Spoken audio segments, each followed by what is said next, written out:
Magandang araw Luzon, Visayas at Mindanao. Magandang araw mga karealidad. Ako po muli ang inyong mga kasama, ang inyong karealidad, DJ Adrian Rosales, at ito po ang kwento ng totoong buhay ng ating mga kababayan. Ito ang kwentong sumasalamin sa totoong buhay at karanasan ng ating mga kababayan dito sa ating lalawigan ng Marinduque. At ito pong ating programa, pamagatan po nating May Pera sa Basura. Ayan. At ngayon pong araw na ito ay makakasama po natin ang isa nating kababayan at di po natanong, ito po yung classmate na aking may bahay. Ano po, nung sila'y high school dyan sa Midwest College. Ano po.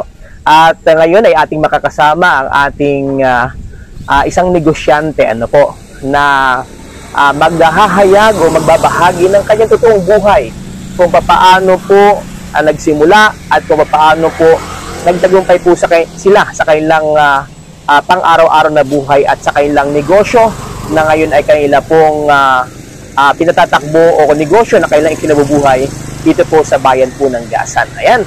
At ating po makakasama ang ating pong panauhin sa ating programang Ang Realidad, si Miss Christy.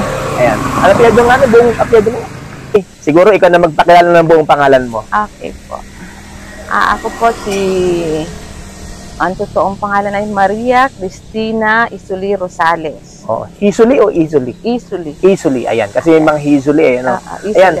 At thank you sa pagpapaunlak dito sa ating programang Ang Realidad. Ano? At ang pagbabahagi mo, ang iyong gagawing pagbabahagi ng iyong buhay at karanasan, dito sa iyong business ngayon, inyong mag-asawa at ang inyong pamilya. Paano ba nagsimula ang kwento ng buhay ni Miss Maria Christy Isuli Rosales? Okay. Ako, sa aming magkakapatid, ako ang bunso. Oh, ikaw ang pinaka-youngest. Oo, youngest ako. Sa totoo lang, ako ang bunso, pero ako ang hindi nakatapos sa aming magkakapatid. Oo, lahat sila mga titulado. Ako, imbis na ako, ang major ko ay home economics, naging home economics. Home economics. Talaga ako la. Oo. Naging home economics ako. Kasi yung mga kapatid ko, mga teacher sila. Ako lang ang home economics. Kasi maagang tumipok ang aking puso. Ayun. At ikaw ay napatibok ang puso ni Pinsang Victor. Yes. Oo. Di na natanong mga kababayan at tagapanood, pinsan ang tawagan namin dahil si Pinsang Victor ay karosales ko. Ayan. At nagkataon naman na si Miss Christy po ay kaklase naman ng mihis ko. Ayan. Magkaklase, parehong apelyido ngayon, parehong Rosales. Ayan. So, sige, tuloy natin yung kwento natin, para lalo doon sa manonood natin, lalo yung mga kabataan na maaga din tumitibok ang puso. Wala, sige. Anong edad ka nagka-pamilya? Ako ay 19. Si Victor 21. Hindi nagkakailayo yung edad ninyo? Oo. 2 taon ng agwat namin. Pero ang pag-asawa ng maaga, may advantage at saka disadvantage. Kasi kung maaga ka mag-asawa, pero kahit na maaga ka mag-asawa, kung talagang panindigan ninyo, yung mga responsibilidad na inyong pinasok, ay walang problema. Kasi kung iisipin ng iba na parang sabi nga sa kabataan ngayon, chill-chill lang, di ba? Or parang bahay-bahayan, kumbaga hindi mo paninindigan, ay talaga magiging miserable yung buhay. Magiging lang. So, yung bang pag-aasawa nyo sa edad mong 19, si Pinsang Victor ay 21,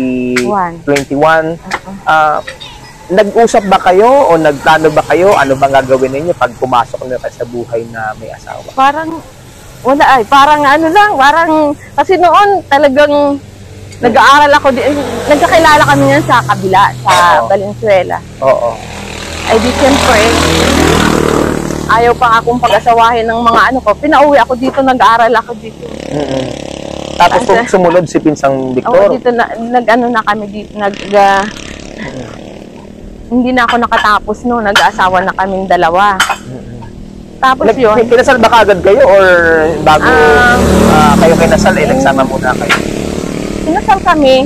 Bali 1 year pa kami nagsama. Tapos nagpakasal kami. Nagtatrabaho kasi siya sa Valenzuela noon. Naandun kami. Tapos, nung nanganak ako sa panganay ko, ang hirap ng buhay sa Maynila ay. Sumasahod ka, bayad lahat-lahat. Di lang sa gastos. Oo. Kasi sa Pero gano'n kayo katagal sa Maynila bago kayo mo? mga 2 taon, 3 taon, gano'n. Nung nabuntis na ako dito at nanganak, dito sa pangalawa ko, Oo.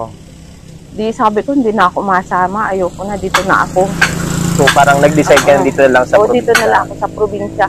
Ang gawa naman niya, sabi niya, hindi naman nag-ano sa akin, sabi niya, mag-resign na lang ako, dito na lang tayo, bahala na. Kung ano mga kamot may, kung ano mga mayari sa atin dito. Oo. At least magkasama kayo. At least magkasama sa hirap at tayo. ginhawa. Oo. Hindi ayun, sabi niya, mahilig kasi siya sa ano ay sa mga negosyo. Oo. So, sabi niya, magtinda-tindahan tayo. Di yan, nagkaano kami, nakiusap kami dyan sa may tabi ng barangay hall dito sa Pangi. Oo. Ang unang tindahan namin, yung bot ng ano, yung display ang pagmahal na araw, yung maliit. As in yung parang Maliit pag lang. Holy Week, meron Oo, bot yung maliit lang talaga, yung bot lang talaga. Parang 4x4 lang. Oo, yung naga-display ng Pangi na pinaglumaan na ay hindi na ginagamit. Oo, yun ang doon kami nakatira. Oo. Nilagyan laang niya ng sumbi na ano, para may kusina kami. Oo. Tapos yun, may pera kami na 1.5. Nagtinda-tindahan kami. Mga ilang sardinas. Pag wala ng sardinas, takbo siya. May bike siya papuntang palengke. O, bili. Kumbaga, pagka nabenta, yun din ang paikutin ninyo. Oo, ay maano siya, mauwi doon talaga yung asawa ko na talaga. Napakasipag niya. Oh, may mga tanim-tanim sa Ilaya. Hindi siya nahihiya, nagasunong siya, nagatinda kami, nagawa kami merienda. Nagatinda siya ng ano, ng bilao, nagatinda ng banana cue, kung ano-ano. Kasi, nung umuwi ako din sa Marinduque, nag-start na kayo din sa negosyo ito eh. Oo. Pero nabutan ko, may mga tinda pa rin kayo mga ulam. Oo. Doon nga nagsimula yun. Tapos, sabi niya, ano kayo basta siya, barbecue kami. Barbecue. Lumakas ang ano namin, palibasan dito no, maraming mga bakulong. Oo. Tapos kami isa lang ang mga nagaluto. Oo. Nagalugaw kami kung ano-ano, basta, kung anong papapagkitaan namin. Barbecue po, nagsimula kami nun. Nung tunggal-tagal, nabili na kami ng isang buong baboy para pang-barbecue lang yun. Talagang lumakas talaga yun. Oo, talaga. Ang lakas talaga. Tapos yung tindahan namin na maliit nun, ay di nakiusap kami, may yung katabi nun, talagang tindahan. Oo. Ay may nakatira doon, yung may-ari, ay kasi yung bahay nila dun sa likod ay nawas out ng bagyo. Ay walang bubong. Di doon sila nakatira. Di sabi namin, nakiusap kami, nang baka sakaling pahiramin namin sila ng para mapabubungan yung bahay nila para kami ay makalipat doon sa kasi hindi naman ginagamit yung bahay at walang bubong. Parang ang gagawin ipare-repair ninyo tapos kayo yung titira. Tapos doon kami malipat. Di lumaki-laki na yung tindahan namin. So tirahan na rin yung at the same time tindahan. Saan lugar yan? Dito pa rin sa Pangi. Dito pa rin doon. Di yun. Andun lumakas na mga barbecue namin. Palibhasa maganda ang ang kitahan nun sa tindahan. Maraming mga bakulong dito. Nakakapagpababa kami na ng yung mga beer. Daang kahon yan sa isang linggo laang ubos yung. Kasi ang dami mga maglalasing noon, marami. Siyempre, literally sa mga nanonood natin, nagtatrabaho sa dagat. Para pagbaba sila ng dagat, sinalibangan nila. Parang, siyempre, ang lamig ng dagat. Tapos, yun, pang painit nila, iinom sila. Sa madaling araw yun, nagalugaw kami. Pagdating nila, kahit hanggang sa takip ng kaldero, kaya niya mga magdadagat. Ganun talaga. Para lang may mainit. Tapos, nagsimula yung aming itong junk shop na ito. Yung pinsan namin na taga-Bunganay, si Lulu, nalimutan ko. Lulu Willie. Ay di, sabi niya, ay nagabiyahe siya ng mga bote-bote ba sa kabila. Di sabi niya, mamili kayo ng ng bote at ako makuha sa inyo. Ay di palibhasa. Sige lang. Sige, wala namang problema yun eh. Di, nandyan lang naman ay mga bata, dala-dala ng mga bote. O di yan. Doon Di ka pa- nagsimula. Pero, Balikan natin back to ano, kasi sabi nga yung maaga kayo nag-asawa, kayo mag-asawa, bago kayo nagsimula. So, tanong lang natin, kasi sabi mo nga, hindi ka nakatapos, yung mga kapatid mo nakatapos. Sa pagsisimula ba ninyo, ano yung suporta na nakuha mo sa mga magulang? Meron ba o paano? Kung hindi man sa pera, paano mo kayo sinuportan bilang bagong mag-asawa? ay, siyempre. Pero talaga kami, noong kami umano, nakabukod talaga kami. Hindi yung Hindi literal kayo na talaga nakasulok? umano man kami sumulok man kami sa magulang ko noong yung asawa ko ay nasa kabila pa, nagtatrabaho. Nung siya nasa kabila at ikaw ang nandito, Oo, nasa magulang. nanay ko ako. Oo, Pero nung nag-decide umuwi na siya. na umuwi na dito, magsama kayo dito, Oo, talagang umuwi na talaga kayo. Oo, talagang pinanindigan namin kung ano. Nagsimula. Nagsimula talaga kami ng Oo. kami lang. At talagang nagsimula kayo sa isang maliit nga kamo na stall. Doon kayo natutulog, doon kayo nagtitinda. Doon lahat. Yun lahat ang ano namin. Pero noon bang nagsimula kayo ng ganun, naranasan mo, siyempre, iba yung panahon na ikaw ay nasa magulang, di ba? Gugising ka ng kung anong oras mo gusto. Paano ka nag-adjust? Lalo na, siyempre, naanak na kayo. Hindi ba dumating sa punto na parang pinaghihisihan mo, nag-asawa ka agad ako? Ay, hindi naman palibasa. Sanay naman tayo sa hirap. Pinanganak tayong mahirap. Ay, wala na yun. Yung sabihin mo na, maaga kang magising, mga ganun. Talagang, hindi man, kung pag ikaw ay sanay sa hirap, hindi mo naindahin kung ano. Talagang kung ikaw pati ay desidido sa buhay na pinasok mo, talagang agawin mo ang lahat. So, kaya napakahalaga na ano man ang papasukin natin. Una-una, talagang pangatawanan natin. Pangatawan na natin. Dahil, siyempre, ang buhay hindi naman laro-laro lang. Talaga. So, balikan natin, sabi mo nga, mayroon nagtiwala sa inyo, pinahiram kayo ng, tinuruan kayo pala, Oo, Tinuruan kayo. inanadala kami yung sabi niya, mabili kayo dito. Kasi dahil alam nila maraming magdadagat kasi maraming nag-iinuman, maraming mga bote-bote. So, kumbaga habang kayo nagluluto-luto, may tindahan kayo, sinimulan nyo sa pagbote-bote mo na bote-bote binibili lang. ninyo. Oo. Yung ganyan. Mga bata dala dito. So, nagsimula kayo sa bote. Alam naman natin, pag sinabing ang negosyo mo ay basura, ang tingin ng iba, basura. Oo, talaga. Dahil syempre, mga patapon na nga ni paano nagsimula? Kasi syempre, dati nasa pagluluto ka, yun ang negosyo mo, tapos biglang pupunta ka. Paano na kumbaga, nakapag-adjust kayo doon sa panibagong negosyo? At nakita ba niyo na mas may potential din itong ganitong negosyo? Oo, kasi noon,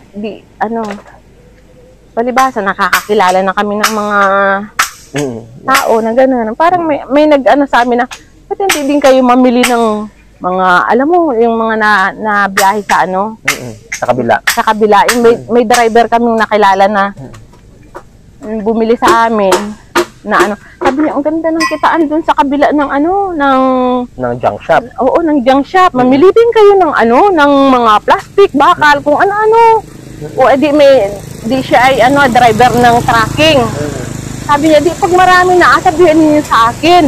At sabihin ko kay boss na gano'n. Di nag-isip kaming mag-asawa. Sabi ko, rin maganda nga niya. Di at the same time, may tindahan kita. Di, ayan, paikot-ikot lang. Alam mo naman yung ko na yun. Yung asawa ko na yun, parang wala siyang kapaguran. Oo. Kahit nagtatrabaho sa bukid, matrabaho dito sa walang kasi minsan nagdadaan nga ako dito sa pinsan nandito sa inyong tubigan Oo, so, talagang sabi ko nga ay yung typical na isang responsible na ama talaga. Na yung sinasabi natin pag ikaw talaga ay ama, may pangarap ka sa mga anak mo, sa pamilya mo, lahat ng pagkakakitaan na legal talaga. Talagang papasukin. Yung sinasabi natin ang isang ama na responsable ay adjustable at flexible. Ay, flexible. Kahit saan mo siya, Oo. Basta para sa pamilya. Oo. Kaya nga, sa akin, sa manonood natin, sinasabihin na mahirap ang buhay. Siguro, siguro doon lang yun sa tamad. At talagang, sa totoo lang, hindi naman sinasabi ko, ako naman, hindi rin naman tayo mayaman. Pero, kahit na paano nakakaraos din naman tayo. Dahil nga, yun ang sinisikap natin na, baga hindi tayo maging mapili sa trabaho. Alam, kahit maraming mga nakapagtapos, mga naging professional, pero, bakit nananatili yung kahirapan, at minsan sisisihin pa ang gobyerno, keso nagkukulang ang gobyerno. Pero sa buhay na nababakinggan natin ngayon, mga karealidad, sabi na babahagi ni Mang Christy, sabi nga niya, ay yung kanyang husband ay talagang, sabi nga, flexible sa lahat ng bagay. So, hindi talaga, sabi nga maghihirap ka kung ikaw lang ay tamad. Talaga. May kasabihan nga tayo, walang mahirap sa taong talagang magasikap. Yun. Diba? Oo. Kahit tayo mahirap, kung talagang tayo ay may determinasyon na iwanan yung kahirapan, magasikap kita kahit anong, basta't nasa legal na At saka, ang salitang mahirap lang daw ay doon sa mga taong walang pangarap. Yan, diba? Kung may pangarap ka, walang bagay na mahirap. Totoo yan. Yun may paniniwala. Pero totoo naman, na maraming nakapagpatunay niya. And sabi nga nung iba, ang kasalanan daw ay kung ikaw ay pinanganak na mahirap at ikaw ay namatay na mahirap pa din. Sabi naman ng iba, ganun talaga, mahirap ang buhay. Pero sabi nga, yun daw buhay na pinahiram sa atin ng Diyos, ay puhunan, number 1 na puhunan natin. Na kung pagyayamanin natin, nasa iyo na yung kung paano ka yung kahirapan. At payayamanin din yung sarili mo. So, from, may sabi nga, may karinderya kayo, malakas yung karinderya ninyo. And, paano na-divert o nagtuloy-tuloy o from mula doon sa pagkakarinderya ninyo, tindahan, ay lumipat kayo sa ganitong uri ng negosyo? Ay di, siyempre, nagpaaral na kami. Di lahat. Yan, sabay-sabay kahit ano basta mapapagkitaan namin, papaaral lang namin, mapagtapos yung 3 naming anak. Kahit ano yan. Tapos nung nakatapos na yung mga anak ko, sabi nung isa, Ma, ano kaya mag-ano na lang tayo? Junk shop na lang tayo. Huwag na, parang napapagura na din baga yung pagka madaling araw, paspas yan ng bisikleta pa ba yan, mamalingki ng panluto, kung ano. Sabi niya, total naman, 2 na kita. Junk shop na lang tayo. At nakapagpatapos na ng mga anak. Nung tapos na yung mga anak namin yun. So, nag-focus na kami sa junk shop na talaga. Tapos yun, di mga ilang pagka-graduate nila ng mga 2 years, pagka-graduate nila, yun, nakapag-ipon kami, naiwan namin. Alam mo, dati, nagpapaaral kami, sa 5-6 din kami. Nalungutang kami sa 5-6. Oo, talaga, para lang... Minsan, napag-uusapan na about utang, hindi na masama ang mangutang. Masama daw talaga, yung hindi nagabayad. Pero, sabi ko nga, minsan sabi na, nung iba, para lang, dahil ko na lang tayo buhay natin, lagi may utang. Sabi ko sa tingin ko, wala naman tao, walang utang. Even malalaking negosyante, even yung mga mayayaman, may utang din naman talaga. So, pero, yun talaga yung buhay. Sabi nga nung iba, itama mo kung mali ako, yun daw kasing pagkaparal ng anak, parang pag-iimpok din. Kaya nga. Parang investment din. Totoo lang. Na inililipat mo yung kabuhayan mo. Doon sa'yo na. Kaya lang, ang kagandahan na nakapagpaaral ng mga anak. Kaya nga, isang malaking investment daw po makapagpaaral ng anak. Pero, ito lang naman, ang pagtutuwi ang gusto nating dahil minsan may mga magulang na para bang dahil napatapos yung mga anak, ay sisingilin sa mga anak. Para sa akin lang naman, mga karealidad, tungkulin ng magulang yun. Oo, talaga. And pasalamat tayo kung pag nakatapos yung mga anak natin, balikan tayo, di ba? Or tulungan tayo. Yan ang namin. Oo. At least, napag-aral natin sila, and kumbaga, may pinamana tayo, hindi naman nanakaw. Pero kasi minsan, Ma'am Christian, para kaya nasasaktan yung ibang mga magulang. Kasi parang iniisip nila na, ay, napag-aral ko na, dapat may return. Ikaw, anong paniniwala mo doon sa ganong... Ay, sa akin naman ay, basta't nagawa namin yung obligasyon namin sa kanila, eh di, masaya na kami na napatapos namin sila, eh di, nasa kanila na yung kung ano. Sabihin nga ni nung isa ay, pag nakatapos mama yung mga anak natin, hindi ako mahingi nung yung sabihin yung sa ibang magulang na napatapos namin kayo, kailangan kami naman ang anuhin ninyo buwan-buwan, padala ninyo kami ng gano'n. Wala kaming gano'n. Oo, sabi niya. Pero pag Pasko at saka ako ay, pag ako ibigyan ay agan, suot ako ng malaking bulsa at baka ako ay kahit pa paano ay syutan man lang. Kumbaga, parang malaking kaligayahan na sa atin na yun nga, at least mayroong puhunan na kumbaga yung mga anak natin through proper education, wala tayong napuhunan yan. Although sabi nga natin, kaya mo, ikaw sabi mo, hindi rin ka nakapagtapos talaga dahil nga maaga ka nagpamilya. Pero tayong mga magulang kasi, parang hindi mo natin nagawa sa ating sarili. Masaya na tayo na magawa sa anak. Yun ang inasabi ko sa mga anak ko noon. Na yung hindi namin narating ni Papa ninyo, gusto namin maabot ninyo. Kayo ang makatapos. Hindi man kami nakatapos. Gusto namin kayo ang makatapos. Kumbaga, yung pangarap natin ay sa kanila na lang. Nakita ninyo kung ano ang buhay natin. Hindi man tayo nagutom. Kasi napakasipag na naman ninyo. Talagang walang gutom sa amin. Sa totoo lang. Kahit kami mahirap noon, hindi nakaranas ng magutom ang mga anak ko. Kasi talagang lahat ay ginawa namin. Ayan, napakaganda itong ating pinagkukwentuhan, at siguro marami ring nakaka-relate sa ating mga nanonood po ngayon, bilang magulang, at bilang, kumbaga, nangangarap para sa ating pamilya. So, ayun, nagsimula lang kayo sa ganitong negosyo. From, kinonvert ninyo from karinderya, tindahan, papunta dito sa negosyo. Padyak-padyak. Ang unang amin noon, padyak lang. Paano nagsimula yung kasi sabi mo nga, nagsimula kayo sa mga bote-bote lang, nanibili. And nakita natin, medyo malaki na ngayon. Paano yung ginawa ninyo? Kasi, siyempre, para magkaroon ka ng maraming kalakal, kinakailangan mo may service. Paano nagsimula? Nakabili kami noon ng padyak, sidecar. Sidecar, from Dia. Inagamit din niya yun. Pag nagatinda ng mga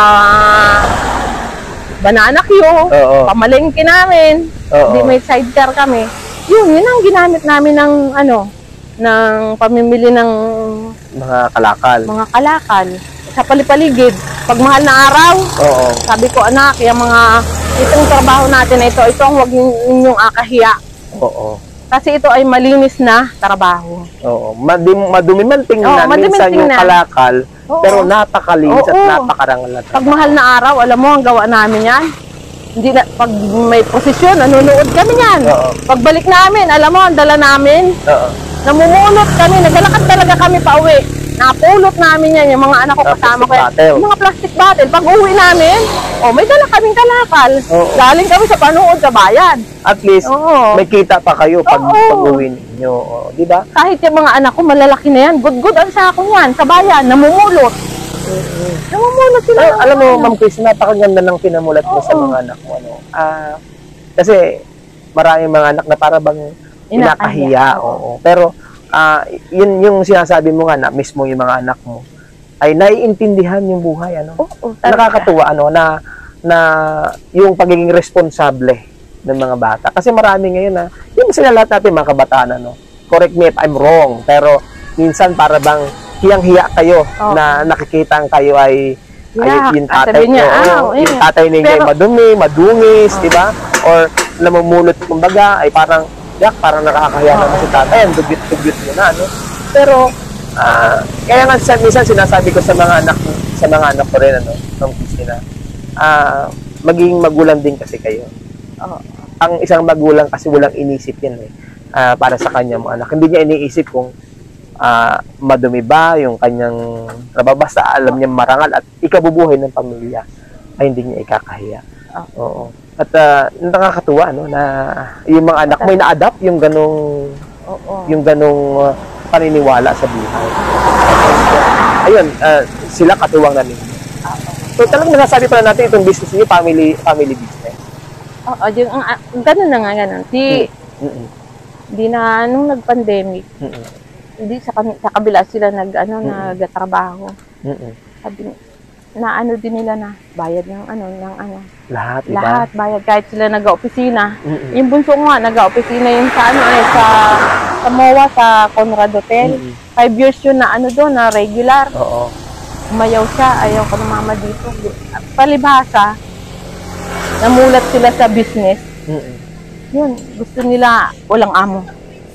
Gusto nila may sarili din silang yung negosyo. Kaya yun, nag-resign siya. Naandun siya, nagtayo siya ng negosyo niya. Diba? Kaya nga, minsan hindi naman masama maging empleyado, diba? Pero sabi nga, empleyado, ikaw ay naghahanap buhay.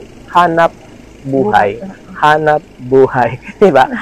Ewan ko nakaka-relate yung nanood natin yung mga, yun ay laging salary, yung mga intro na mga nagne-networking eh. Yan, hanap buhay. Pero totoo naman, kumbaga, kung ikaw ay isang regular na empleyado at wala kang ibang alternatibo pa na negosyo, talagang as in, siguro doon lang naikot yung parang mabayad mo lang sa iyong obligation, mabayad sa kuryente, sa bahay kung naupa ka, pamasahe mo. Lahat sila. Parang ganun lang. Pero sinasabi nga natin na talagang yung pag-unlad at pag-asenso nasa negosyo. Oo, talaga. At yun yung natutunan din ng mga anak. Alam, maganda rin yun, na naging professional sila, naranasan na maging empleyado, na masukan sa ibang tao, at ngayon, opisina sila, ganun, naranasan. Pero, ayan, gusto talaga nila, negosyo talaga. Negosyo. Kaya sabi ko nga minsan, Ma'am Christy, hindi natin na aalis kasi syempre, kabataan yung gusto nila maka-experience, di ba? Pero sabi ko nga minsan, sige, go kung gusto niyo ma-experience. But, later on, marirealize ninyo. Even me and my wife, di ba? Si Mrs. Almost 20 years sa Maynila. Pero ngayon, parang masaya na sila dito. Kasi nga parang mas, unang-una pag nasa probinsya ka, parang happy ka, di ba? Hindi ka pati mag-aisip na na kayang nangyayari dun sa mga, At least, may peace of mind ka na, ay, nandito lang sila sa kasama mo, nakikita mo. Kumbaga, at saka, ewan ko sa mga nakakapanood kung hindi kayo nakaka-relate dito.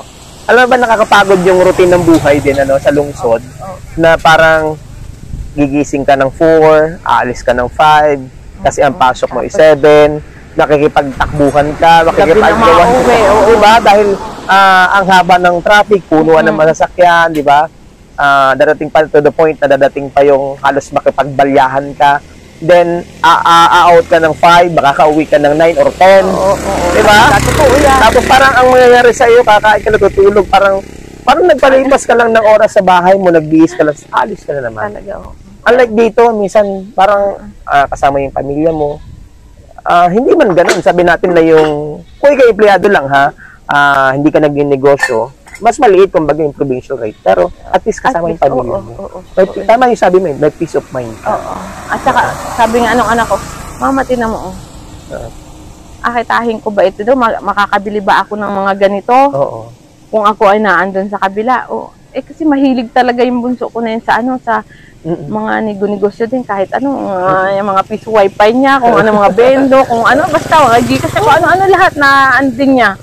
Di sabi niya, tinan mo mama, kung ako ba'y naandoon, makakabili ba ako kung ano ang gusto ko.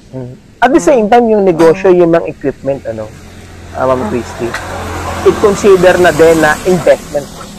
Yung nabili mo. Kaya nga, minsan, may mga gamit din ako kahit ako sa negosyo. Kino-consider ko na lahat equipment din is investment. Diba? Na may presyo yan eh. Kumbaga, sa law of supply and demand, parang business na tayo. Totally naman talaga, Alam nyo yan eh, na hindi laging cash ang hawak. Talagang minsan yung, parang yung negosyo nyo, basura kung titingnan, pero pera. Sa isang negosyante, nakatulad niya, ang tingin niya dito ay pera. Tama ba? Totoo yun. Marumi man ninyo kaming tingnan. Pero, sabi ko nga, kahit na madumi ang ating hanap buhay, malinis naman yung perang nasa ating bulsa. Yes. Wala tayong inaapakang tao, di ba?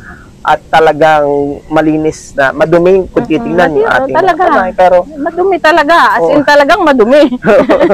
Pero dati noon pag nakikita ko mga ka-eskwela ko na tanungin ako na, anong trabaho mo? Di ba? Parang ako'y nahihiya din ba dati noon na, oo. Ay, ako'y yung nanimili ng baso, kalakal, nagadyang siya po. Parang ang liit-liit ba ng tingin ko sa... Lalo na kung, syempre, minsan, pag nagkikita-kita kayo, parang mga white collar job sila, di ba?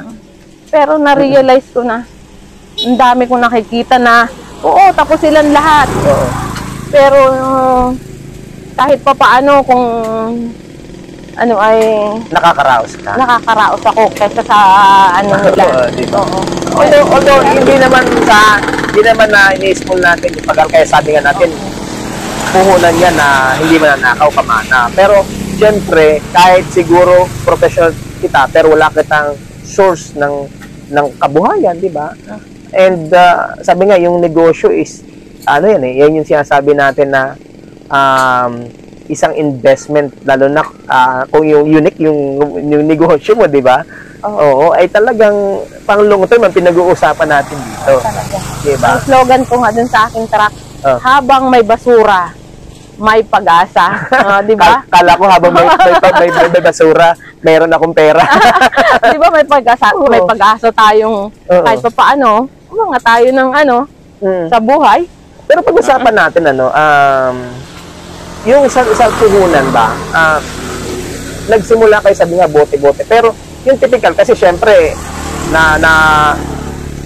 alam din naman nyo kung magkano talaga yung puhunan. Paano, gaano halaga kayo nagsimula? Talaga nagsimula lang kami nun talaga, yung dala niyang pera nun, 1.5. 1.5, oo. Tapos yung pera, ikot-ikot kung pasaan-saan ako, ano-anong mga negosyo basta, na yan. Basta lahat na mabibili, tapos pag ibibenta doon. Oo, ganun lang. Hindi, kasi ganito, sabi nga, bote, nagsimula ka mamili ng mga scrap.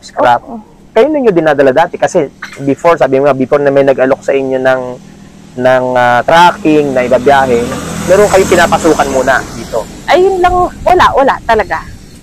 As in, talagang nagsimula kayo, tapos inabiyahe ninyo. Konti-konti talaga. Nasama-sama kami dun sa mga nagabiyahe din. Oo, dati noon na nabiyahe kami, yung isang maliit na elf. Ilan pa kaming makakasama doon? 3, 4. Ibang produkto yung kasama ng produkto. Isang luka, ganyan. Tapos sa inyong kalakal naman. So, talagang... Paikot-ikot lang. Minsan yung benta namin sa tindahan, napupunta na sa... Napupuhunan ninyo. At minsan, talagang sabi mo nga kayo, nakakautang din kayo dahil nag-aaral. Nag-aaral yung mga anak ko. Pero isa lang talaga naman ang inutangan namin ng 5-6. Utang kami. Yung 4 months to pay. Yung 50 million ha. So, 4 months to pay, daily yun, babayaran mo. Hindi. Ang namin ay monthly. So, parang magaan-gaan, kaysa doon sa daily kukolektahin ka na parang hindi mo mapapaikot yung pera, parang inabayad. Nung medyo nalakas-lakas na, siyempre nangahas na din kami na, nangutang kami, 50 mil, may nagtiwala naman na, di siyempre nangungutang doon, alam mo, mukha lang namin na nakapara. Kasi yun, napautang nila talagang ATM. Pag wala kang ATM, hindi ka nila pa. Tirami. Ay kami, wala kaming ATM na sanla. Kami lang, yung mukha lang namin na Pero talaga siguro, ginamit din siya ng Panginoon. Talaga. Pero alam mo, nagpasalamat din kami doon na nagtiwala siya sa amin. Alam mo, minsan, 2 beses pa lang ako nakakahulog. May tuition na mga anak ko. Baka pwede naman. Arin mo na ito na. Talaga. Parang nakaka-relate din ako na sinasabi mo. Kasi ako, nataparang din ako ngayon ng anak kong koleyo. Diba? Talagang may mga unexpected na talagang pangailangan. Kaya rin. Talaga totoo yun. Talagang makikiusap na. Nakikiusap. Di nung salamat naman ako at sa tiwala niya, gano'n, di nung napatapos na namin nga yung mga anak namin, sabi namin ay tapusin lang natin yung mas maganda yung negosyo na na tapos wala tayong utang, gano'n. Sinikap talaga namin na bayaran yung ano. Kumbaga talagang inapaikot nyo sariling pera na. Oo. Nung mabayaran ninyo, Oo, kahit kaunti na ang puhunan natin, basta sarili lalaang natin. at yun nga yun yung pinapaikot. Oo, yun yung pinaikot na, di nakabayad na kami. Di. Oo. Sabi, yung saktong 4 months, makabayad na kami. Naka-ready na yung Papayaran na oo, naman sa inyo. papayaran ulit sa amin. Ay, di sabi ko, hindi na muna kami manghihiram. Oo. Ano na, ay, salamat. Di nagpasalamat naman ako na gano'n. Sabi ko, mag-ano na lang kami kung anong meron tayo. Yun na lang ang ating pagsimulan. At least naman nakatapos na yung mga bata. E di, yung ano naman natin. Kumbaga parang oo. sariling ano na lang. Oo, kahit kamutin ko, ano na yung maano natin. So, dito sa negosyong ito, binibili nyo yung lahat ng uri ng kalakal. Oo. Alin lang yung bawal na hindi nyo binili? Ay, di. Ang bawal ay di sinakaw. Hindi yung galing sa nasa. Oh, ay, pero may ano ako ha. May kwento ako dyan ha. Diyan ako sa presinto nag-birthday. 35th birthday ko. 2005 ba yun? 2015 Oo. basta. 35 years old ako noon. Oo. Bakit anong nangyari? Oh, iyak talaga ako. Ay, dinagabay nga kami sa bahay. Ano? Hindi ang gamit ng mga mamimili ko ay yung tri-bike. Ay, di namimili sila dyan hanggang pabuwak. Masipag yung mga mamimili ko. Nakilala yung ano yung tri-bike na daladala noong mamimili ko. Yung pala ay ninakaw. Ninakaw yung binili, yung kailang kalakal ay ninakaw. Hindi, yung tri-bike mismo na napagamit ko doon sa ano, ay nakilala nung may-ari na taga-buwak. Ibig sabihin, binili din nyo yung tri-bike, Oo. bili nyo na kalakal na din, Oo, tapos inayos ninyo, oo, nilagyan ng ano, yung may nag-apply ng mamimili, edi yun ang pinagamit namin. oo, ay dumayo naman sila ng buwak. Oo, namimili sila sa buwak, ay di nakilala. Oo. So, nakabalik sa amin, dala nung ano, nung mobile ng buwak. Oo. Ay, yung daw nga nakilala, yun ay nakakaw pala. Ay, di tinanong namin yung ano, yung mamimili ko, saan mo nabili ang ano na yan, yung sidecar na yan, saan mo nabili? Sabi, ay doon daw. Sabi ko, kilala mo yung ano, pinagbilhan mo. Ay, ilang ano na yun, ay di, puro bago namin nilagyan ng ano yun, mga ilang buwan na din. Oo. Mga mag-isang taon na naka-stack yun. Oo. Bago namin inano ay. Sinilagyan na ng makina Oo. ng motor. Hindi motor, talagang bisikleta siya. Bisikleta? Oo, yung sidecar na gano'n, nilagyan namin ng bisikleta para maging padyak-padyak. Ibig sabihin talaga sidecar lang. Oo, sidecar lang. Tapos, Ay, yung pala yung nakaw. Oo, nakaw pala yun. Oo. O di, di sumama naman yung ano, doon po nabiliyaan. Buti na lang kamo na andoon yung nagnakaw. Yung nagpenta doon sa mamimili mo? Oo, doon sa mamimili ko. Oo. Na andoon. Ay, di sinama nila. Hindi, naku, talagang, nandun kami sa ano, sa buwak. Oo. Sa police station. Hapon na. Andun pa rin talaga ako. Naiyak talaga ako. Sabi ko, di nagatawagan na sila. Di, siyempre birthday ko, naghanda sila dyan. Ano, nandiyan na ang mga bisita ko. Naandun pa ako Sa presinto.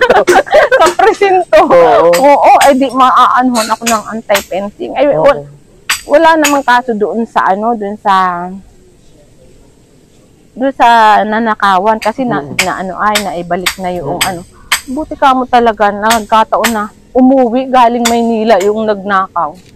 Ayun naman palang nagnakaw na yun ay talagang natira sa buwak. Taga rito doon yung magnanakaw na yun. Talagang yun ang gawain niya. Oo. Madain na pala yung ano. Ninakaw. Oo. Kaya kilala na din ng mga pulis na yung tao na yun ay So, may challenge sila, no? Dahil siyempre dinadala sa inyo yung produkto. Paano nyo ngayon ini-screen yung mga nagadala sa inyo kung ito ba ay legal o illegal? Ang gawa namin yan, minsan pag duda kami, napapirma namin. Ayun. At saka ang ano namin sa mga pulis, minsan kasi yung mga pulis, tuwing monthly sila, picture-picture, ano sila. Nag-inspection sila na ano. Di ang ano nila na, ang ano namin, pag may abili namin. Tapos yung para kung sa ano ay maano nila namin na kung sino talaga ang Para at least identified ninyo. Lalo na po ang nagdinala dito na hindi sa mamimili. Dinala dito yung kalakal. Pag kami ay duda sa napaperma namin. Para, anong pangalan mo, At least for security reason din, security talagang, yun ang unforgettable ko dito na nag-birthday ako sa presinto. So ngayon, sabi nga nakapag-invest ka ng bahay. Ano pa yung mga na-invest ninyo? Bukod sa edukasyon sa mga anak mo, bahay, sasakyan, ano pang meron kayo ngayon?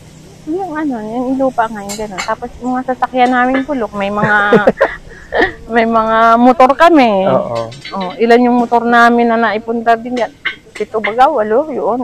May mga ATV siya, nararanasan namin yung mga... Papalit-palit sa sasakyan, di ba? Papalit ng Na yung iba, nangangarap ka lang bago mo mahulugan. Pero kayo, ilan naranasan mo talagang palit-palit? Kahit meron kaming kotse, kahit na... Second hand din. Meron kaming owner. Meron kaming truck. Na nagamit namin sa pamimili. Or yung pagmalalaki na yung mga kalakal, yun ang gamit. Lupa, meron na rin kayong para hindi yung lote. At least kahit yung lote. Yun ang mahalaga yung may lupa ba na mawala man kami, hindi na yung mga anak ko kung saan mapunta. Saan, di ba? Kita daw mga magulang kasi, yung parang bukod sa tayo nakapagtunda, nakapagpaaral, isa daw sa pangarap talaga natin. Mayroong kahit na may iiwanan tayo. Di ba? Pag dumating yung panahon.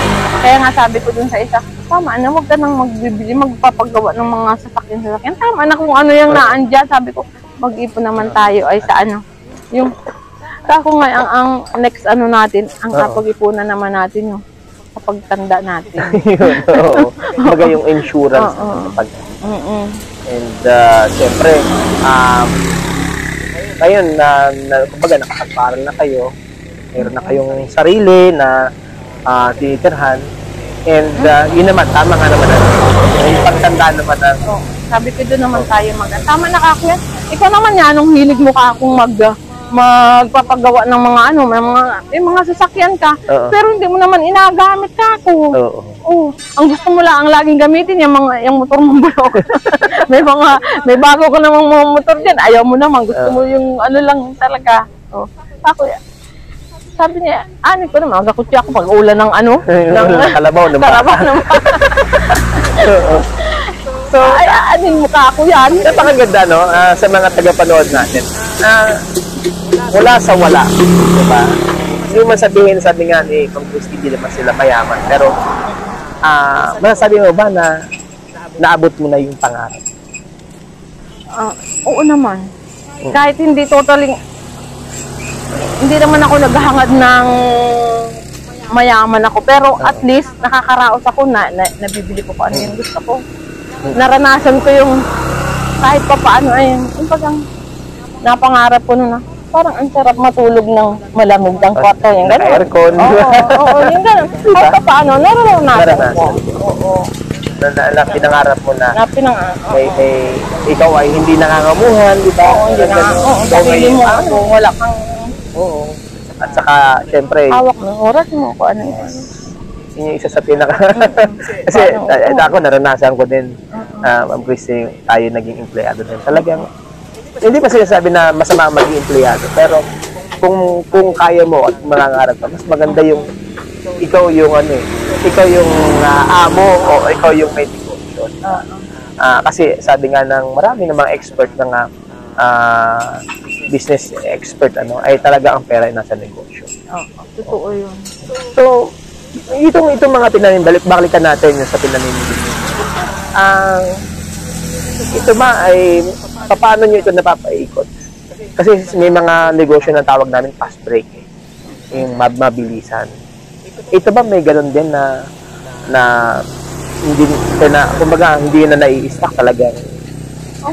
Oo, meron naman minsan yung nasa surplus namin, di ba yung mga nangangailangan kaysa piyesa. Oo, mga piyesa. Ang gawa nung isa bitin siya, ito mapapakinabangan pa ito bitin. Di pag may nagparito, minsan nasadya na siya ng na pag may kailangan na piyesa ng sasakyan. Sa yung mga surplus na mga piyesa. Oo. Hindi nakakabenta kami ng ganun. Doon maganda ang... Mas magandang. Oo, at saka yung pag nakakabili kami ng mga sasakyan na tatay-tatay, na chop-chop namin, yung lahat ng mga pwedeng surplus doon, inaiwan talaga namin. Doon lang ikaw talaga makita ng maayos sa mga pag-surplus. Kasi typically pag mga lata talagang medyo doon na talaga yan. Pambiyahe din talaga. Pero typically para doon sa mga nanonood sa atin, magkano na ba ngayon ang, para at least may idea din sila, sa bote ngayon, magkano ang pamimili ninyo?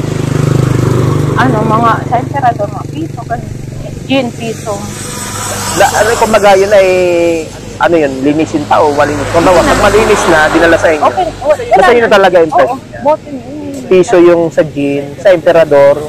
Piso din kuha namin. Pero minsan, pag yung kuha namin dun sa, siyempre, namimili din sila ng medyo iba ang presyo. Kumbaga, natatasan namin ng pagka yung nagpasok sa inyo, negosyante din, maliit na negosyante. Minsan mas binibili nyo na mas mataas para kahit paano kumita. Iba ang presyo namin dun sa, talaga, yung minsan kasi merong namimili din talaga na napasok kami. Parang yung parang yung sa tindahan na iba yung retailer price kaysa doon sa wholesale price. Parang gano'n. Sa inyo na gano'n din naman yung pag-alam nyo namimili din. Kasi taas-taasan ninyo yung pag-alam. Para may kahit pa paano, may din sila. Maganda, kasi at least yung sinasabi natin na nagkakatulungan tayo. Hindi yung ikaw lang kikita. Kumbaga, lahat happy. Kung dadalhin sa inyo at sila namimili din, binibigyan nyo na maganda-ganda rin. Na magandang presyo, siyempre. Lalo na kung talagang sabi natin, loyal sa inyo. Di ba may gano'n naman talaga Talaga. Sinasabi ng mga loyalty customer, di ba? Hindi mawawala yun. So, sa bakal naman ngayon, may klase din ba ang bakal? Anong klase? May classification ba sa bakal o talagang bakal, isa lang ang presyo? Solid, may assorted. Yun lang naman ang saan. Sa solid ngayon, mga magkano ang pamili niyo? Pero, bihira naman kasi yun Ang hirap kasi ngayon ng mga minsan sa kabila. Ang bili mo ng... Solid ang bili mo. Pagdating doon, assorted lang pala mapupunta. Kaya ngayon, wala na kaming solid. Basta lahat isang presyo. Isang presyo na yun. So, magkano ang kilo ng bakal? Ang kuha namin ay ngayon ay medyo bumaba ngayon dahil alam naman natin sa mga nanonood sa atin sa larangan ng negosyo, ang presyo po kasi ay nakabatay minsan sa season, di ba? Tama ba ako? Mostly bakit nga ba ganun hindi naman nasasabi natin supply and demand, di ba? Pagka magka-Christmas, nababa yung presyo sa kanila. Even yung mga sa Copra, di ba? Saka alam nila, matatalino din yung mga Pag alam nilang kailangan ng pera, doon nila inababaan. Tulad ng yan talagang na namin yung pag magapasukan. Magapasko. Magapasko yan. Talagang nababa talaga ang pumasan. No choice ka Siyempre, kahit kailangan mo ng pera, kailangan mong So, baliktad. Parang lumalaki yung gasto silang tao. Sa inyo naman, tinatamaan naman kayo dahil hindi naman pwede namang taas pa rin ng kuhanin yung sa tao. Ipapasok yun sa mura. Talagang kung nataba talaga din. Kaya man din, pasensya kayo, ganito talaga Pag tumaas naman yan, di ataas na din natin ang presyo. Talagang ganun. Even sa Copra, ganun ang nangyayari sa atin. Hindi talaga minsan namumonopol yun ng malaki talaga. Hawak nila, silang may pera, hawak nila kung magkano ang gusto so, nila. Magkano ngayon, dahil mababa ngayon ang presyo ng bakal, magkano inaabot? Ang panguha namin ay 10 hanggang 11, ganun. Yun yung malinis na talaga. Yung assorted yun. Sa lata, magkano ngayon? 6. Tapos, di ba may alloy pa, may anong tawag doon? Tanso. So, ang tanso, may mga dalawang klase din yun. Dilaw. May dilaw at may pula. Mas mahal yung pula. So, hindi basta bagong makakuha ka ng tanso. Kung makikita niyo mga karealidad kung anong ginagawa talagang. Paghirapan mo. Paghirapan para mapagsama-sama. Para makuha mo yung tanso. Even kanina, makikita natin na yung isang alloy ay talagang kalit-litang bakal na meron na tatanggalin lang. Kasi pagdating sa kabila doon, pag may nakitang dumikit, pupunta lang sa bakal. O di, napakalaking mawawala sa iyo. Kaya talagang may kaya. Sipag at syaga talaga, no? Oo. Kasi nakikita ko mga karealidad, ano? Minsan, alam ko, minsan nagdala kayo. Diba, sabihin natin may kalakal. Ba't ang mura naman ang kuha na yun? Kasi hindi, bago ko talaga maging maayos na kalakal yan, nagaan din sila sa proseso. Even yung mga plastic at bote, kailangan ding ipalinis nila yan para po matrasyuhan din. Kaya minsan may mga nakikita tayo, mura-mura naman ang kuha ninyo, ganyan. Pero syempre po lahat ng negosyo, mga karealidad, ay may tinatawag tayong proseso. And expenses or time, may presyo syempre lahat. Ano? Ganun po talaga sa negosyo. And ngayon, napakaganda nung ating palitan ng ating erbuan regarding dito sa karanasan mo, sa buhay sa pamilya, buhay na bilang isang ina, asawa, at ngayon ay nasa ganitong larangan ng pag-negosyo. Sa mga tagapanood natin, nanonood ngayon, ano ang may iwan mong magandang mensahe sa kanila? Na masasabi mong makapagpapataas din unang-una ng paniniwala nila sa sarili nila. Wag nating laging isaisip na tayo ay mahirap. Oo. Na mahirap ang buhay, mahirap ang talagang sabihin nga na walang mahirap sa taong nagasumikap. Kaya yung ating kung sana nananalangin tayo na samahan natin ang gawa. Yun. Oo. Tama. Oo. Hindi puro yung daing tayo ng daing ang hirap ng buhay. Pero wala namang ikaw yung nagawa na na paraan. Na paraan. Oo. Hindi kailangan talaga sipag lang. Sipag, tiyaga, determinasyon. Yan. At saka siguro, Ma'am Christian, huwag mong iasa yung kapalaran mo sa iba. Ay, oo. Diba? Wag na wag. Kung sinasabi natin, kung ang gobyerno man na nagbibigay ng ayuda, temporaryo lang yan. Diba? Ikaw mismo dapat sa sarili mo. Diba? Oo. Yung aning gobyerno nabigyan yung mga ng makikita mo parang dapat ang ibigay nila trabaho, hindi yung pera na lalo lang nagatamad. I'm sorry to tell hindi naman tayo natin ng gobyerno, pero minsan sa katulad namin nagsisikap, alam niyo po ang pagninegosyo, hindi naman po biro-biro di ba? Ang masakit po kasi, sa totoo, minsan, ewan ko lang kung hindi kayo yung mga negosyante kung hindi nakaka-relate, na para bang kami pag hindi namin nabigay yung obligasyon, what else? Taxes, di ba? Sa gobyerno. Yung iyong mga obligasyon sa gobyerno ay may liability ka or meron kang multa or fine. Talaga, di ba? Parang masakit sa amin na tayo nagsisikap. Hindi naman tayo tumutulog lang bago maging ganito yung negosyo natin, di ba? Hindi naman ito yung pag-tikit mo, pag-gising mo malulad yung negosyo mo. Pinagtrabahuhan natin. Talaga. And nagsisikap tayo na meet din kung ano yung mga obligation natin sa gobyerno. But ang masakit minsan, di ba? Parang, ewan ko kung nakaka-relate ka din na minsan makikita mo na yung mga taong hindi naman nagapagod. Oo. Sila pa yung may ayuda. Di ba? Papaisip ang gano'n. Di ba? Kaya minsan sabi nung iba, nakita ko na isa sa isang madjad na isa sasakyan. Hindi ka daw magtrabaho, kakain ka din. Oo. Aayudahan ka din. Magtratrabaho ka, kakain ka din. Di wag ka na lang daw magtrabaho, kakain ka din. Para sa akin, di ba? Ito naman po, wala naman tayo, we are not against sa program ng government.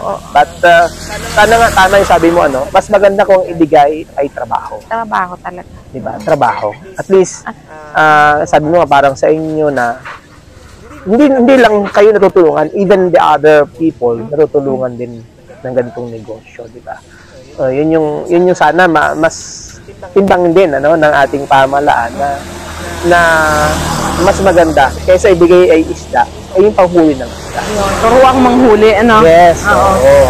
Kasi, di ba? Masarap yung long term na buhay kaysa dun sa umaasa ka, di ba?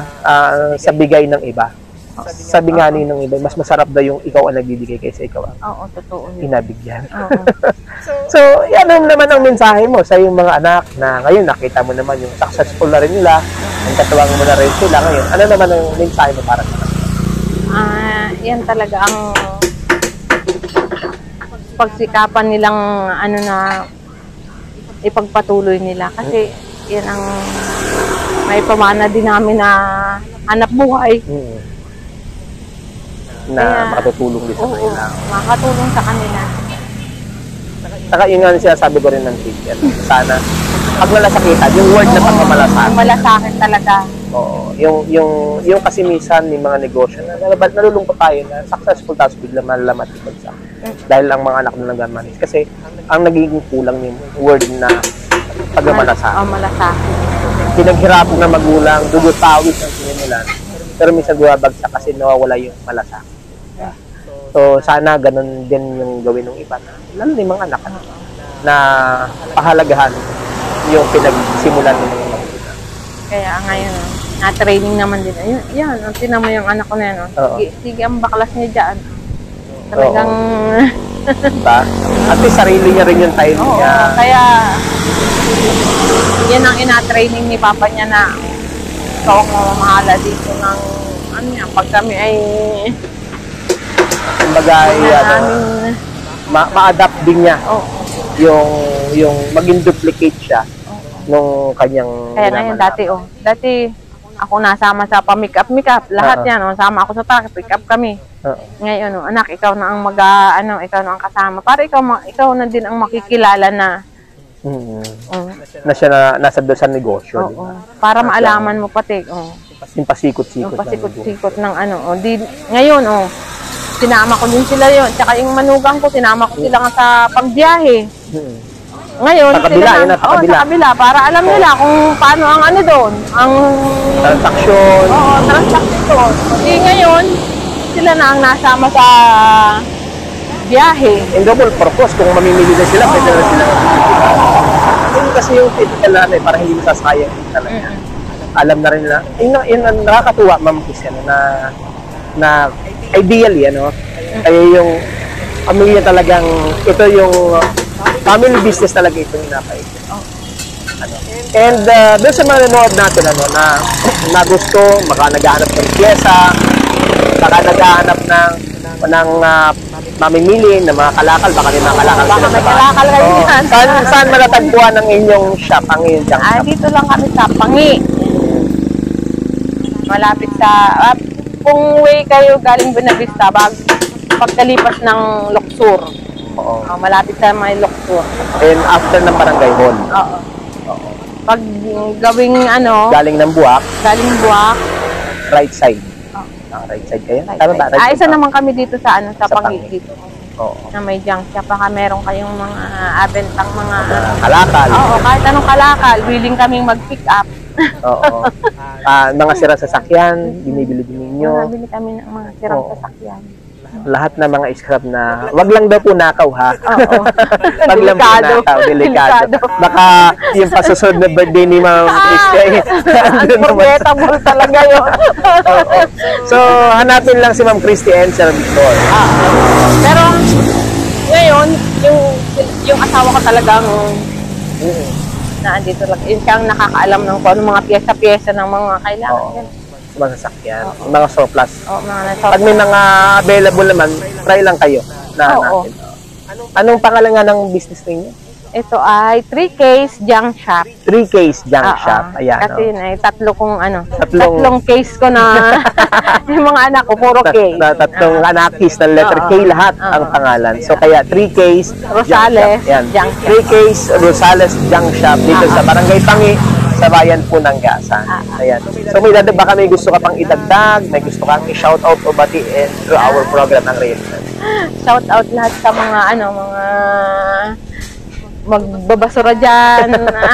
Go lang. Oo. Tuloy-tuloy na pamimili. Tuloy na, oo. Oo. Huwag nating ikahiya ang ating hanap buhay dahil ito ay madumi man tingnan. Oo. Malinis naman ang ating marangal naman. Marangal. Oo. So, marangal na trabaho. At baka gusto i-invite sila na pasyalan din yung iyong negosyo. Pag may kailangan kayo, mga bakal-bakal, na napakamahal, namamahalan kayo sa mga brand new. Oo, sa brand new, dyan sa mga hardware. Pag kailangan ninyo lang yung mga maritaso lang, di ba? Maritaso lang dito. Oo. Actually, sa mga tagapanood natin, so okay din ako dito. Lagi. Lagi po ako dito. Oo, sa totoo lang, minsan yung aking sasakyan, even yung mga maliit na pyesa, minsan kasi maganda rin mamili sa mga surplus kasi original yung mga natin doon. Mga sinurplus na din lamang or sinang. Mas makakatipid kayo kung practical ka rin tao. Oo, talaga. Gaya namin ni Bisang Victor, talagang, ako marami po. Yung mga maliliit lamang, sinasabi niyang Chris, maliliit lamang naman yung kailangan mo. Bakit mo bibilihin, di ba? Kasi sayang lang din yung pera mo. Pag-try ka kahit napagawa yung bahay ko, alam mo, yung mga bago pa na bakal. Tabi namin yun, tabi kami, tabi ng tabi. Kaya nga nun no? Hindi kaya binipinsan eh. Ay, wag yan. Yan yung nagagamitin ko sa bahay ko. Oo, makikita niyo yung bahay ko. Puro yari sa ano yun. Galing sa scrap, di ba? Kahit yung mga nasa loob ng bahay ko, hindi kami nabili yung washing machine. Oo. Pag sira ng washing machine, balik dito. Pag paggawa. Mga electric fan, hindi kami nabili yung electric fan. Wow. Kumbaga yung mga naka-junk, pag pwede pang i-repair, i-repair. Oo, nakakabenta. Lagi, di ba may mga recondition na tinatawag eh. May mga negosyo nga rin. Oo, talaga, So, dito. Aircon. Kanin din dyan. Isa lang ang nabili kong na brand new. Brand new ha, pero yung aircon sa bahay. Puro galing lang dito yung sa dyan. Diba? Nakakatuwa, no? Nakakatuwa na... Talaga. Ang daming mga papakinabangan sa ano. At least nakakatulong sa iba, nakakatulong sa pamilya, nakakatulong ka pa doon sa mga ibang tao na nakakailangan din sometimes na mga pyesa na wala silang mabibili dito. Nakakatuwa, no? Simple, kung titingnan mo itong negosyo, basura kung titingnan, pero hindi lang pera palang dala nito. Tulong ng ganitong negosyo. Ayan. So, yan, thank you. And nakakatuwa tayo, na makapanayam ang isa nating kaibigan, at isa ring negosyante, maliit na negosyante, pero malaki naman ang puso. Malaki ang puso sa kailang pamilya, sa kailang mga kaibigan. Siyempre, dito sa kailang negosyo. Kasi nga, ang isang negosyo daw, pag hindi mo binigyan ng malaking puso, talaga to. ay hindi. Dapat kasama yung puso sa pag-negosyo. Ayan, kasama ang puso at ang isip lahat na. Isip lahat, Siyempre, again, balik tayo sa sipag at tiyaga. Sipag at tiyaga talaga. Yun ang number 1 na rule na puhunan. Sipag at tiyaga. Ayan, at dedikasyon. Yan, sige. Ayan, at thank you so much, Ma'am Christy, sa pagkakataon binigay mo sa amin na mapaunlakan ka sa ating programa. Ang programang Ang Realidad, programang sumasalamin sa totoong kwento ng buhay ng pangkaraniwang taong gaya po natin. And yun lang, baka may gusto ka pang idagdag? May gusto ka pang idagdag sa ating mga tagapanood? Wala na. Ayan, and with that, tayo po nagpasalamat po muli sa ating naging panoy sa buong pamilya po ng Rosales. Ayan, ni Ma'am Christy, Maria Cristina Izuli Rosales, at sa kanyang loving husband, Binsang Victor Rosales, sa kanilang mga anak, na talagang hands-on din, tuwa ng kanilang mga magulang, natutuwa po tayo, sana all, sabi natin, sana yung mga anak ko ganun din, and natutuwa po tayo, at sana maging, maging example, sa ating mga kababayan, at siguro gusto ko lang niiwanan, alisin natin yung inggit sa ating puso. Para mawala yan, magsikap ka din sa sarili mo. Dahil ang sarap ng isang, masarap kumita, masarap mag-impok, masarap magpundar ng isang kabuhayan na pinaghirapan mo. Di ba? So, yan lang mga kababayan. Sana po may natutunan po tayo sa isa na namang episode ng ating programang Ang Realidad na pinamagatang May Pera sa Basura. And sa pangalan po ni Ma'am Christy, ayan, at ang kanyang pamilya at ang lahat ng mga katuwang sa ating programa Ang Realidad, sa Marinduque News Network, sa DJAR Media Online, ako po muli ang inyong karealidad, DJ Adrian Rosales. Isang mapagpalang araw sa inyong mga kababayan at tuloy lang ang buhay. Nabuhay ka, lahing Marinduque, sa mapanig ng mundo. Magandang araw. Thank you.